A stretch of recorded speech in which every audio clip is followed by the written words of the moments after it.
निवडणुकीमध्ये आपण नेते निवडून देतोय की राजे निवडून देतोय? आपल्या निवडणुका या लोकशाही पद्धतीत होत आहेत की राजेशाहीमध्ये होत आहेत? हे प्रश्न आज मी विचारतीये. त्याला कारण आहे आपले नेते आणि आपल्या नेत्यांची वक्तव्य. राज्यामध्ये सध्या निवडणुकांचे वारे वाहत आहेत. नेते प्रचारासाठी फिरतात आणि नागरिकांना खुलेआम धमकी देत आहेत.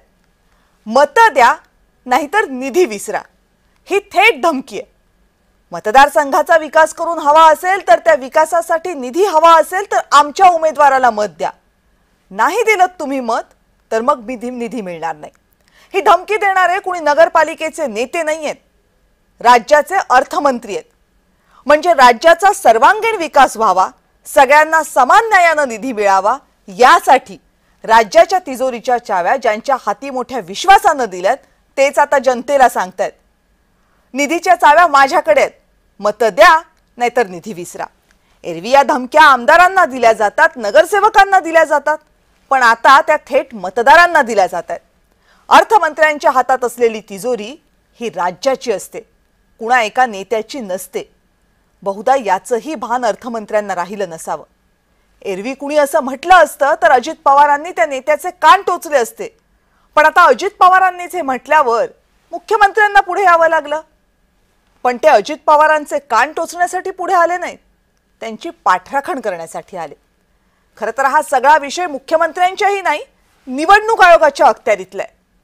पण अर्थमंत्री खुलेआम मतदारांना जे सुनावतायत ते फक्त निवडणूक आयोगाच्या कानापर्यंत काही पोहोचत नाहीये. त्यामुळे या बाबतीत निवडणूक आयोग काही करेल याची शक्यता या घडीला तरी अगदी कमी दिसते. खरं तर लोकशाही व्यवस्थेमध्ये निवडणूक ही सगळ्यात महत्त्वाची प्रक्रिया. ती जशी पारदर्शक असायला हवी तशीच ती निपक्षपाती हवी, समन्यायी हवी. पण राज्याचे अर्थमंत्री जर या सगळ्याला वाटाण्याच्या अक्षता लावणारी वक्तव्य करत असतील आणि निवडणूक आयोग त्याकडे सपशेल दुर्लक्ष करत असेल तर धमकी ऐकणाऱ्या त्या मतदारांनी जाब विचारायचा कुणाला, हा कळीचा मुद्दा आहे. याच मुद्द्यावर बोलायचंय, पण त्या अगोदर पाहूयात शनिवारपासून सोमवारपर्यंत या बाबतीत नेमकं काय काय घडलंय. राज्याचे उपमुख्यमंत्री अजित पवार भाषणाला उभे राहिले की चांगलेच खुलतात. लोकांशी बोलताना दादांचे सूर एकदम मस्त लागतात आणि भाषण होम पिचवर असेल तर मग काय, दादा एकदम फॉर्मातच. पण अनेकदा उत्साहाच्या भरात दादा नको त्या बॉलवरच फटका लगावतात. शनिवारी बारामतीमध्ये दादांनी तेच केलं. बारामतीत नगर परिषदेचा प्रचार करताना दादांनी मतदारांना जवळपास धमकीच दिली. आणि धमकी काय, तर तुम्ही मतांवर काट मारलीत तर मग मी निधीवर काट मारतो. तुम्ही मला 18च्या 18 उमेदवार निवडून दिले ना, मी तुम्हाला सांगितलेलं सगळं द्यायला तयार आहे. पण तुम्ही तिथं काट मारली तर मी पण काट मारला. तुमच्या हातात मत द्यायचंय, माझ्या हातात निधी द्यायचंय. बघा काय.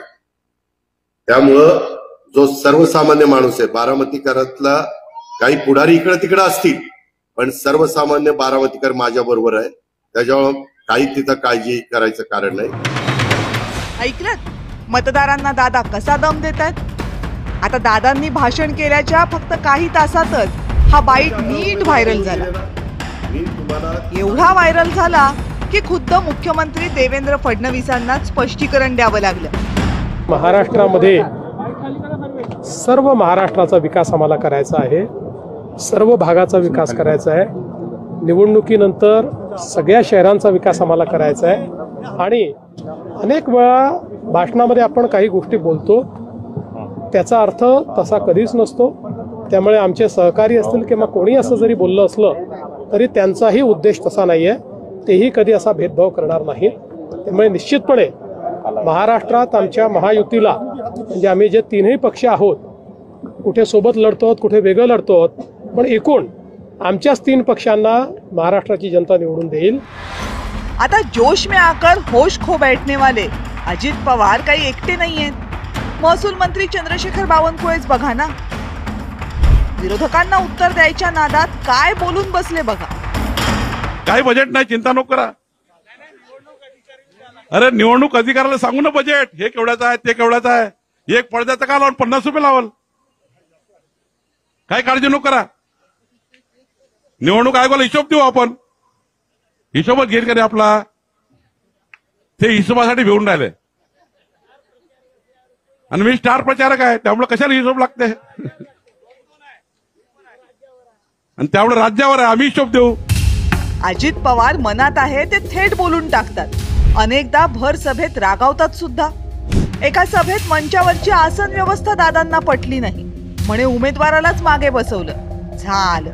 दादांनी त्यांच्या नेत्यांना तिथेच झापलं.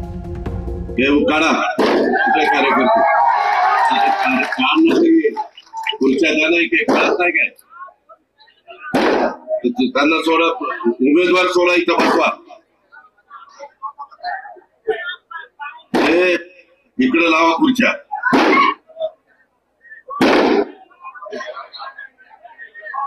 उमेदवार सगळीकडे या पुढं. आता राजकारणात जोशात येऊन किंवा वारंवार संतापून चालत नाही ना. कारण तसं केलं तर सारखं अडचणीत सापडावं लागतं. आता अजित पवारांसारख्या अनुभवी नेत्याला हे माहित नाहीये का. पण म्हणतात ना स्वभावाला मुरड घालणं अनेकांना कठीणच जातो. दादांबाबतही तसंच घडत असावं. ब्युरो रिपोर्ट, जय महाराष्ट्र.